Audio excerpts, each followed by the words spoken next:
So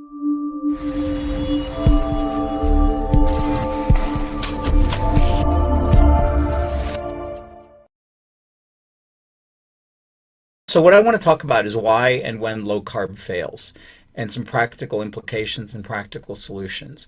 I don't have any conflicts, so I don't need to declare that, but I do want people to understand my perspective, which may be different than not everybody else's, than different clinics. So I just want to make sure that's evident. I work in the pain management field. That's why I became interested in addiction, and then I became interested also at the same time in reversing people's obesity. And I realized that there was an overlap in that. And when I'm trying to reverse these disease processes, that's why we're sitting here talking today. And I want to give some practical tips that I've discovered over the last 15, 20 years. I'm sure that we all have things that we're doing, but I've had to struggle with this because this wasn't my first area of expertise. And so sometimes when you approach this, when you're not the expert in it at first, you get to experiment and do silly things and come up with solutions as they become more iterative and they stick in your brain a little bit better. So the first thing that happens when you're dealing with low carb is understanding that you really need to give these patients informed consent. And I know that we give our patients informed consent, but this particular area is very important because the patients are being bombarded with information continuously that says, hey, low carb is a terrible thing. Low carb is bad. Low carb is going to give you kidney stones. It's going to give you constipation. You're going to end up with nutrient deficiencies. You should be a vegan. They're constantly going to be bombarded with information. And so if you don't give them informed consent and you don't go through the processes of this, you're going to set yourself up for terrible failure. The patients are getting the feedback that strict diets like keto or cause social isolation, they cause disordered eating, they're overly restrictive, they lead to binge eating. These are all the things that these patients are hearing. And I think it's really important that you preempt those discussions, that you set the table for them. Expectations management is the actual terminology that we use. And you can have good outcome and have terrible expectations management, and the patient thinks you did a terrible job. And you can have good outcome and you have appropriate expectations management, and the patient thinks that you walk on water. It's really the paradigm from which they're approaching it. And what I try to do is not say, okay, well, I know that your BMI is high and you're 200 pounds overweight, and that 200 pounds is causing, a couple thousand pounds of force to your joints, and that's why you hurt in that part of your back. I don't look at the phenotype. I look at the metabolics, because then it separates me from the concept of fat shaming. And I think that that's one thing that definitely sets us up for failure, is if a patient thinks that we're fat shaming them. And so, I make sure that, yeah, I talk about the weight, and the weight is a metric, but only within the context of the data points associated with the metabolic inflammation that's underneath this. And the reality is low carb and metabolic health is necessary even in people who are sarcopenically wasting and are skinny, but they have terrible metabolic health. And so you want to get away from that natural initial response of saying, well, I know you're 40 pounds overweight, to let's, got some weight issues here, and that may be a portion of our problem. And let's see metabolics are underneath. So I measure those metabolic markers: LPIR, LDLP, high density lipoprotein, triglycerides, omega-6 fatty acid ratios, insulin, CRP, hemoglobin A1C. I measure a whole host of metrics to give me a heads up display what's going on with that particular patient. And I want to make certain that I understand those issues. And then I can convey that information, and then we have a target beyond just the weight. And I'll explain that in a second.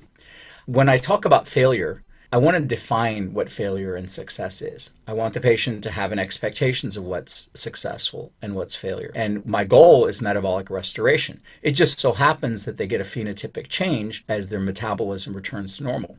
It used to be that 12.8% of the US population was metabolically healthy. Post-COVID, that's gone down to about 6 to 9%, depends on what study you're reading. And so it's not the phenotypic change that I'm necessarily targeting. it's the metabolic restoration, and then all of the other issues. And then it just so happens that when you're metabolically healthy, that phenotypic change returns to normal, which is what we want. But we don't have to, I don't want to set that patient up to look at that scale every day. And I'll explain that in a second. The most common things that we see, and this is just an overview, but electrolyte disturbances are the most common thing when we initiate a low carb lifestyle for these patients. And anticipating their sodium, their potassium, and their magnesium may shift pretty quickly, and how to handle that. It's especially relevant because some of these patients have been on medications for a long time and they forget to mention them, or they don't think that they're important. Or, I have a lot of middle-aged and older women. It's particularly women. I'm not trying to stereotype, but that's the population I find it in, who are taking diuretics. And they don't think anything of it like it's a special medication because they've historically used diuretics. They may have borrowed some. They may have gotten some that are left over, and they're using diuretics to control their weight. Well, you throw on a low-carb lifestyle, the initial potassium and sodium shift can be pretty significant, and they're still taking diuretics. And all of a sudden, you end up with a patient with atrial fib or some other significant cardiovascular compromise, and you don't know why. The other metabolic complications come about if we fail to deprescribe some of the medications underneath it. So certainly the ones that we know of, typically blood pressure medicines, beta blockers, and also obviously the insulin drugs and all of the other hypoglycemics. We have to rectify those and make sure that we're anticipating those. And there's a lot of issues that can occur with that as these patients lose their weight and as they shift their cholesterols, and if they're on statins, it can sometimes induce muscle pain. We talk about statins having muscle pain for a certain population of patients, but as they shift their metabolism and they've shifted their cholesterol, I find that a lot of them suddenly start developing muscle pain that they didn't have before. And it responds to the same thing that the statins did in the first place, which is CoQ10. A lot of them will end up with severe mood and agitation issues. And that may be because you're rapidly shifting their gut microbiome, or they have underlying issues. And I typically will use GABA-minergic agents. And there's a balance between glutamate and GABA is our inhibitory neurotransmitter. Sometimes I'll use theanine. And I'm going to be talking a little bit more about these. Sleep disturbance is very common in our patients. Anticipating that they're going to have sleep disturbances is key, because that restorative sleep is critical to their long-term health. They need a good 7-8 hours of sleep. And if they're not getting restorative sleep, that's their recovery period. And if they don't have good recovery period, we're going to have problems. So I do a whole section on just preemptive sleep hygiene, a dark, cold room with a background fan, no blue light for about 2 hours before, and associated with light therapy. In the morning, I'm trying to get them exposed to blue light. I'm trying to get them coordinated with their circadian rhythms so they see sunlight. And I have patients have major issues with sleep beforehand. A lot of them are on Z drugs, and I have to wean those off. So frequently, and I have to use something like a compound like Doc Parsley's, which has a ton of GABA. It's a supplement. It's not a pharmaceutical. A lot of these patients have severe fatigue and energy depletion. And I use a lot of yerba mate, and I also use a lot of caffeine in these patients. Sometimes I'll do hormone replacement therapy. A lot of times I'll find out that their fatigue maybe because they're somewhat hypogonadic, especially in the men. Sometimes I find out that they've been on chronic melatonin therapy orally, and their melatonin no longer works for them. And in those cases, sometimes what I'll do is I'll use infrared light to recharge the mitochondria. The vast majority of the melatonin produced in your body is produced due to infrared light and is produced intramitochondrial. And melatonin and serotonin are closely linked. I don't have patients thus far that I've run across that had a major fatty acid metabolism issue. And so there are absolute contraindications to putting somebody on a higher fat diet if they have a fatty acid metabolism issue. And those are incredibly rare. I haven't seen one yet. And I've been doing this for about 20 years. Now, it may be that by the time that those patients come out, I'm just not getting to see them at all. And then there's also the minor issues that we also, we talk about. Halitosis is one of the most common. And I usually assuage the patient, say, look, you can expect that you're going to have you're going to have a ketotic breath, and that's going to happen, and it'll go away over the next couple of weeks. It's not going to be there forever. I typically find that the ketones in people's breath goes away at about the same time as the ketones in their urine go away if you do a urine dipstick. That doesn't mean that their blood ketones are gone. It just means that they're not off-gassing as much exhaled ketone, and they don't have as much ketone in their urine at the same time. But if you check their blood level, it's still pretty decent. And then miscellaneous issues. As I'm getting them off of their statins, I may be adding bile salts to still pull cholesterols out of them, especially in some of these patients who have fat intolerance that may have had a cholecystectomy. I'm also using bile salts. I anticipate that that may happen. I talk to a lot of the patients about minimal exercise. And minimal exercise means that they walk after every meal and they do some stretching and mobility. And that's just to maintain some quadricep insulin sensitivity. I also talk to them about fibromyalgia-like symptoms, which is really insulin resistance in the brain. So I anticipate these issues. I want the patient to be aware of it, and I kind of go through, this is my bare bones of, these are the things that I'm going to address right up front. And I'm going to set the expectations that these are the things they're going to have to be concerned about. And if they know about it, then they're ready to prepare for it. So I also want to make sure that these patients don't have an underlying eating disorder. I want to make sure that I understand if there's any sabotage that's a potential here. Now, community that I deal with, which is good 80% urban, 60% African American, the concept of being thick is appropriate. That everybody wants to be thick, but thick does not necessarily mean metabolically healthy, and it certainly doesn't mean of appropriate body weight. And so there's sometimes a sabotage that occurs from the family, and the family or the husband or the other party may not want their partner to get thinner. They may feel that they're getting too much attention. They may feel that that person may leave them.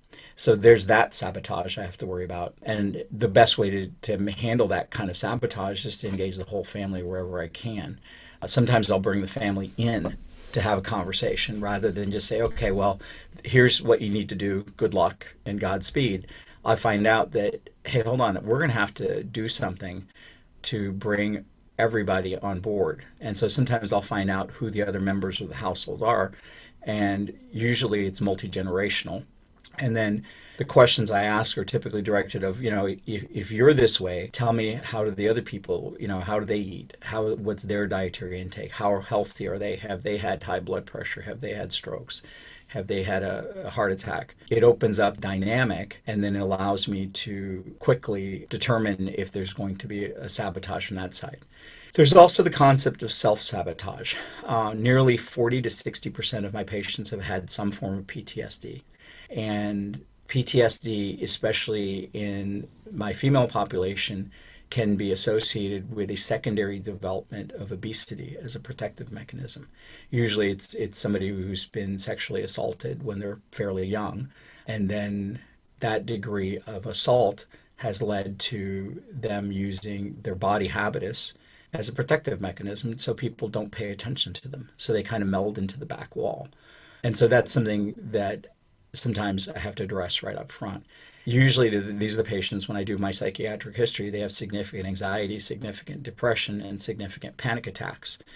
And then, usually they'll have other significant pain issues, and I can delve into that and broach the subject and have a conversation about that.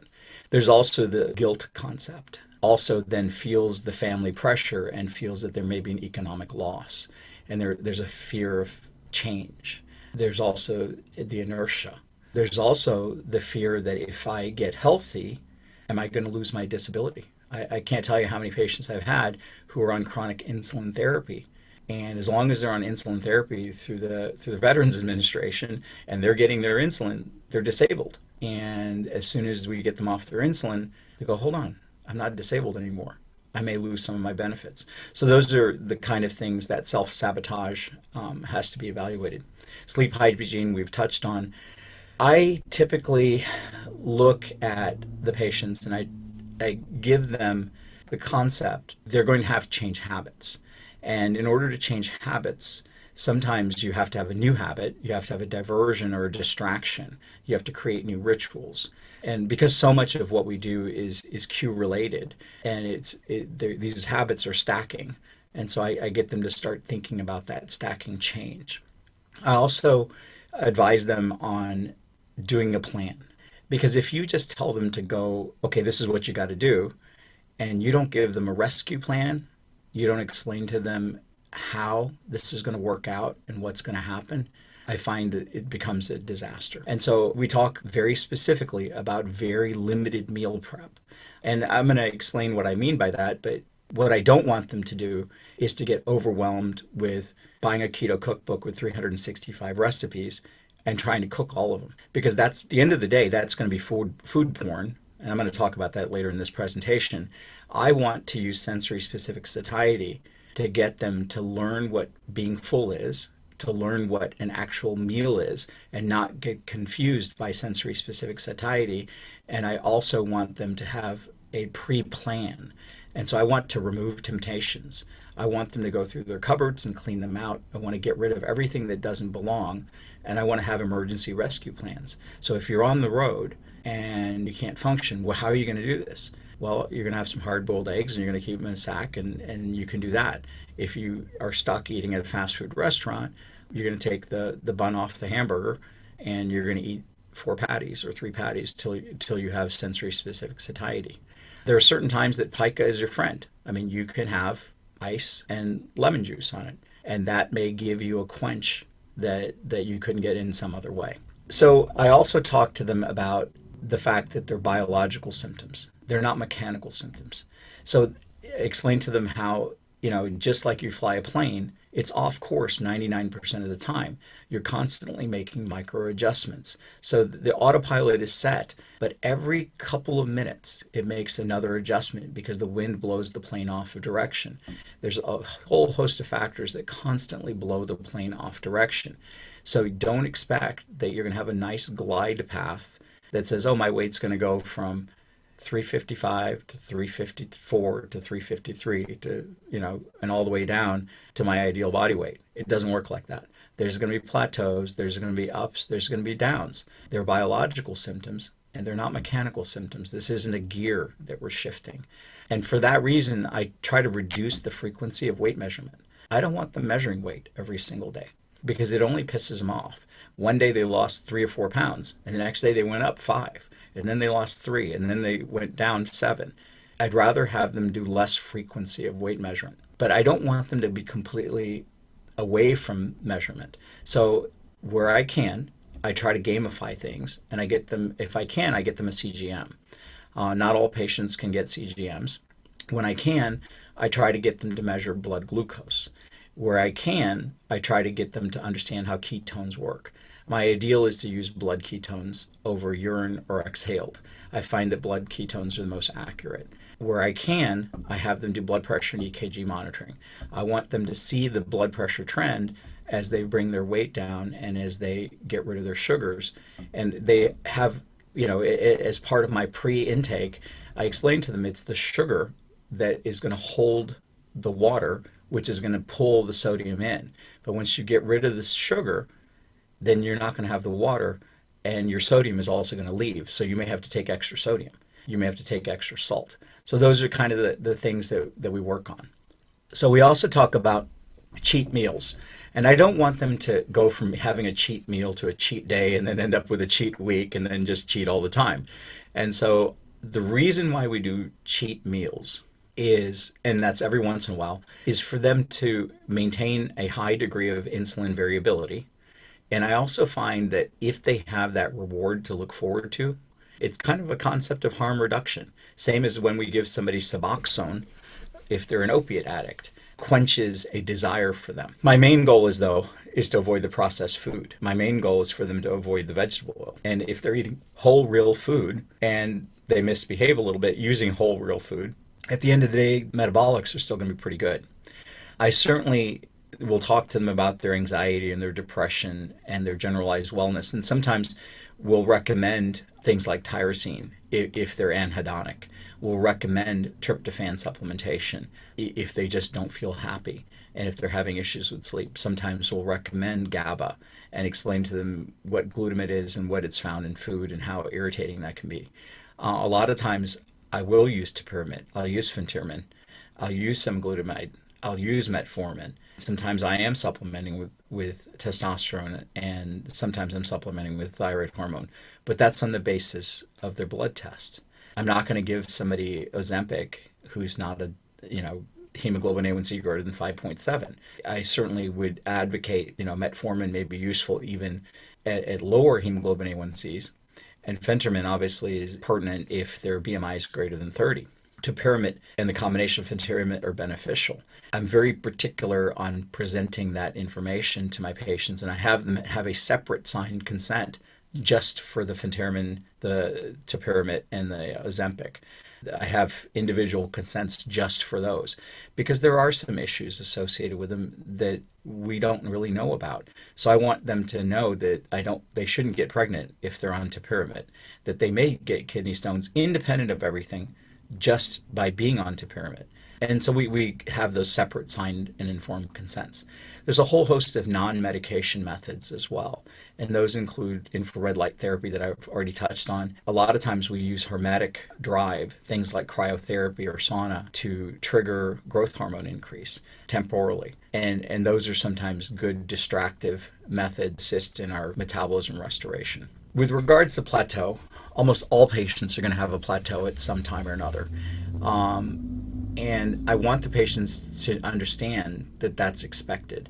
Typically, if somebody has a major plateau, I usually will go to a saltwater fast, and I'll probably have them do a 24-hour saltwater fast. And I explain to them within the context of autophagy and how we're going to kickstart autophagy again, and we're going to try to make movement towards that. A lot of times that will simply break through that initial plateau and we'll keep moving forward. One of the other things that I find though is that as these patients get sophisticated, sometimes they'll get into dirty keto and they'll end up getting a ton of vegetable oil. And I really want to avoid that. A lot of times I'll find out that is part of what's happened is they've suddenly found all of these keto treats. And the keto treats are not necessarily healthy because they're also processed food. And those processed foods, whether they're keto or not keto, are manufactured very similarly. And certainly there's no or very little carbohydrate in them, but there's all kinds of other compounds in there. I want to make sure that I'm getting them to avoid a lot of variance in their food, especially sensitive to them avoiding things that have a lot of food porn, especially TikTok and Pinterest and recipe boards and all these YouTube cooking channels. I also am very sensitive to them having an olfactory overload. It's the concept of smelling fresh baked bread and what that does to your ghrelin. I want to make sure that they're not getting excessive hedonic stimulation through other means like artificial sugars. They're getting a insulinemic response from that. And I know that there's some controversy in the literature, but it's not that controversial. It's if you stimulate the tongue with an artificial sugar, your body perceives it as a carbohydrate load and you will bump up your insulin to some degree. But there is some controversy on that. So addiction is another component of what I have to anticipate. And historically, we've thought of addictive substances as being things like opioids, amphetamines, alcohol, benzodiazepines. These are things that we have drug addiction. And then we've had this concept of non-substance addiction, or we call it behavioral addiction or process addiction. And these are things characterized by compulsive behavior, sex, porn, shopping, gambling, gaming, surfing the internet, things like that. And that's historically what we've looked at. And the problem is that processed food is both a substance addiction and a process addiction. It's hitting both elements. And we know that. It's a behavioral addiction like pornography, but it's a substance addiction because the processed and refined foods, and they're processed and refined in such a way and to such a high degree that they're having all kinds of secondary factors affecting their perception by the human body. And I'll talk a little bit about that in just a second. But with regards to processed food, we found that there are very food-specific neurons in the visual cortex specifically will interact with the appearance of processed food and will light up on functional MRI. So just looking at something that's hyper-processed that we expect to be delicious, such as some of the pictures that you're seeing, creates a specific visual change, and it creates a specific change in the brain. And so if these patients are surfing TikTok, surfing Pinterest at the end of the day, even though they're not eating sugar, and even though they're having a healthy diet, they're still maintaining a portion of their addiction. And that will definitely contribute to their overall failure. It gets to the point where I almost want to say that or the food image is making us horny for a snack because it's activating the same dopaminergic drive as does sex. And it's the same cue-induced eating pattern. It's in the presence of palatable food options. And the thing is that we've glamorized these highly palatable foods. And those things, the glamorization that we've done produces a maladaptive eating pattern. And it's one of the major factors with regards to this obesity epidemic. So the addictive potential for processed food, it triggers compulsive use. It changes the way we feel and causes changes in the brain that are similar in magnitude as nicotine and tobacco product. It's highly reinforcing and it triggers intense urges and cravings. I want you to kind of hold that in your mind because these are very significant factors, and these are the same significant factors that were used to identify nicotine in cigarettes as a major factor for that should be regulated. Now, if you look at the refinement of food, because remember, we said one part of this is the fact that it's a process addiction, and the other factor is it's a substance addiction. So the substance addiction portion of this is that it's the difference between morphine and a poppy seed. As you become more processed, as you take a poppy seed and you make it more processed, you become more and more likely to be addicted to that substance. And so these highly processed foods contain very complex substances. You can't simplify them to a single chemical agent. It's very similar to what's in tobacco. It's not just the nicotine. It's all of those other cogeners and it's all of those other adjuvants that are in there. And it's that combination that's leading to the addiction. And keep in mind that, table sugar is a disaccharide. It's equal parts glucose and fructose. Now, that's not what high fructose corn syrup is. High fructose corn syrup is predominantly fructose. But glucose has a pretty significant impact on the serotonergic system, and fructose has a very significant impact on the dopaminergic system. The more fructose we get, and the more refinement that we get of that fructose component, it creates more of an addictive potential because it's interacting with our addiction center through the nucleus accumbens and a whole host of the mesolimbic system. So it's the further refinement of these foods through the hyperprocessing that's causing a lot of our mischief.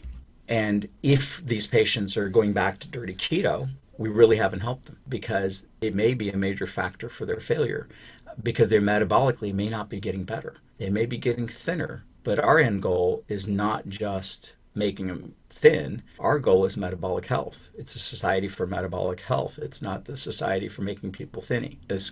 So it's 1988, the Surgeon General issued, I think it was about an 800-page report on why tobacco products were addictive. And all of those criteria are met in processed food. And certainly it was this landmark Surgeon General's report that triggered a lot of the change in how we perceived cigarettes.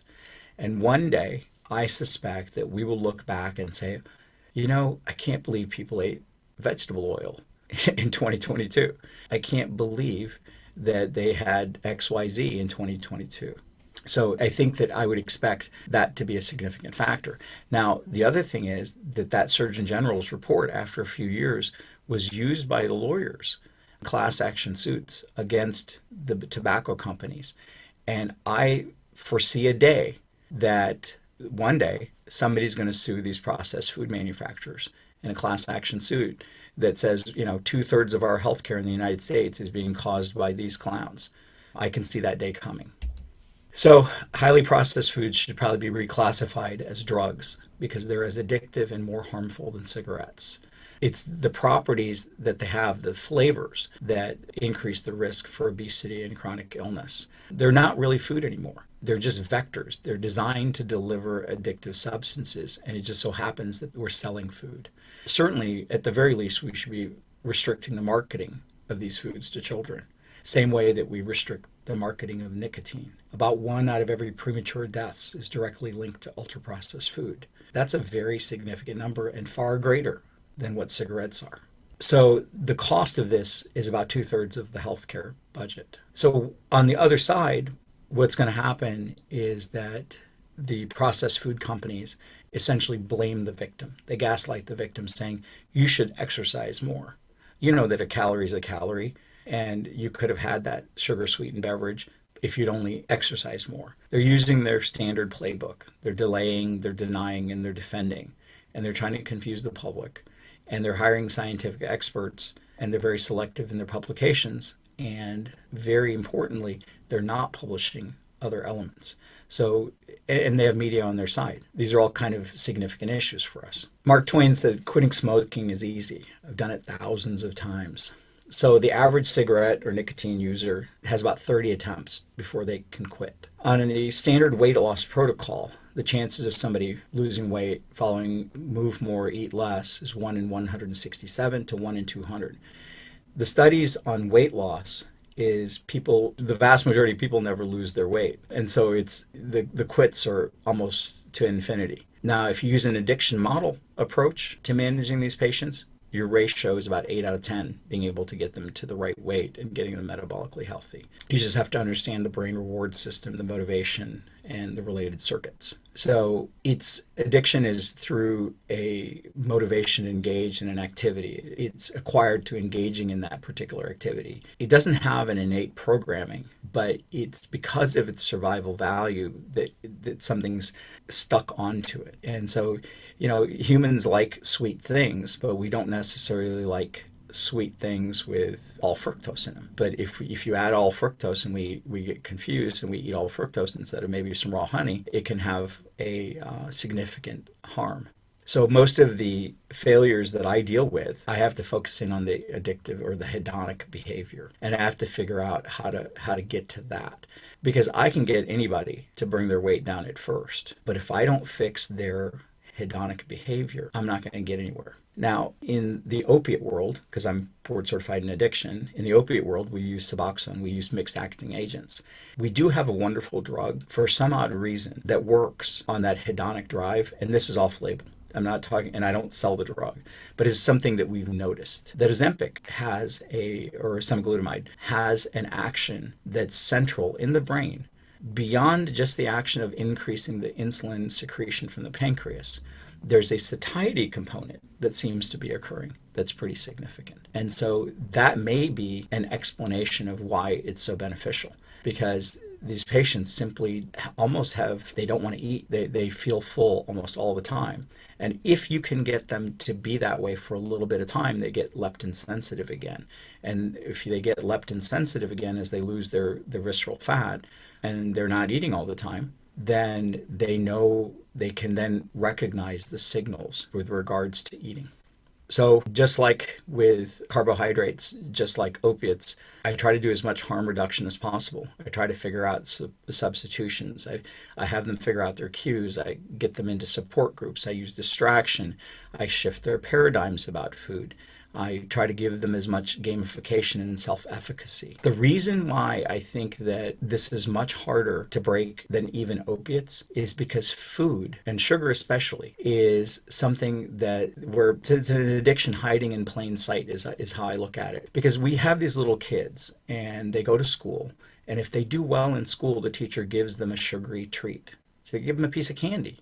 And so they're encouraging them through the whole process, and they're stimulating that hedonic drive from the time they're 2 years old. And we constantly will reward kids and tell them that it's a positive thing. And this addiction is hiding in plain sight, and it's such a universal thing that we have to really change their paradigm with it in order to get them to recognize it. Sometimes, as we bring their weight down, they shift addiction. And I've had this happen. They do hedonic substitution. I see it more often in patients who have had gastric bypass, but all of a sudden, patients who are massively losing weight with a surgical procedure will now all of a sudden become alcohol addicted, or they'll become opioid addicted, or they'll become amphetamine addicted, or they'll pick up a process addiction.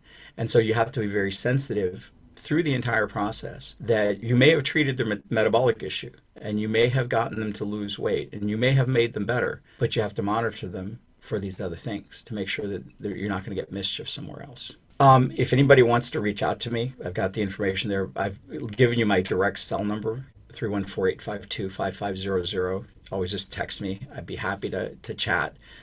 Thank you.